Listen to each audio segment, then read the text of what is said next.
Shawl കഴുത്തിൽ കുരുങ്ങിയ ഒരു scooter യാത്രക്കാരിക്ക് ദാരുണാന്ത്യം എന്നൊരു വാർത്ത വരുന്നു. കോഴിക്കോട് പുതുപ്പാടിയിൽ ഇന്നലെ രാത്രിയായിരുന്നു അപകടം. എന്താ അഭിലാഷ സംഭവിച്ചത്?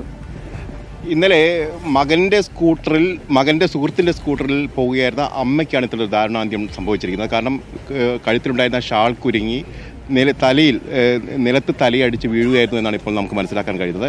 ഏതായാലും തൊട്ടടുത്ത ക്ഷേത്രത്തിൽ അന്നദാനം ഉണ്ടായിരുന്നു. ആ അന്നദാനത്തിന് വേണ്ടിയായിരുന്നു ഈ അമ്മ അങ്ങോട്ട് പോകുന്നത്. ഇതിനിടയിലാണ് ഇത്തരത്തിലൊരു അപകടം ഉണ്ടാവുകയും ചെയ്തത്.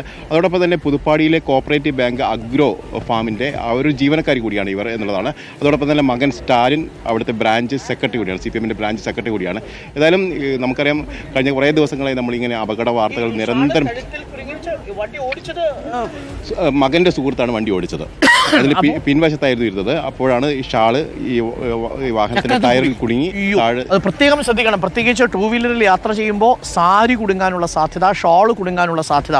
അങ്ങനെ ഷാള് കുടുങ്ങിയാണ് പുതുപ്പാടി കോപ്പറേറ്റീവ് ബാങ്ക് അഗ്രിഫാം ജീവനക്കാരിയായിരുന്ന സുധ ഇന്നലെ ബൈക്കിൽ നിന്ന് വീണത്.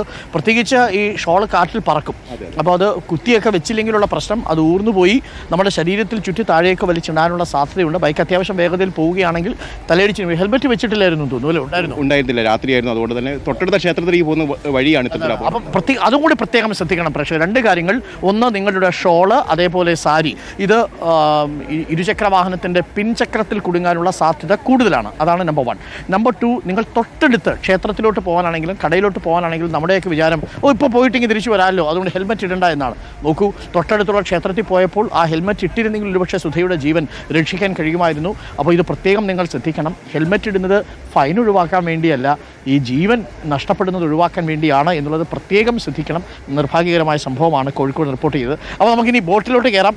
ജീവൻ രക്ഷാ സംവിധാനങ്ങളെല്ലാം നമുക്ക് കൊടുക്കണം. അപ്പം അങ്ങനെ തന്നെ വേണം നമ്മൾ യാത്ര ചെയ്യാൻ.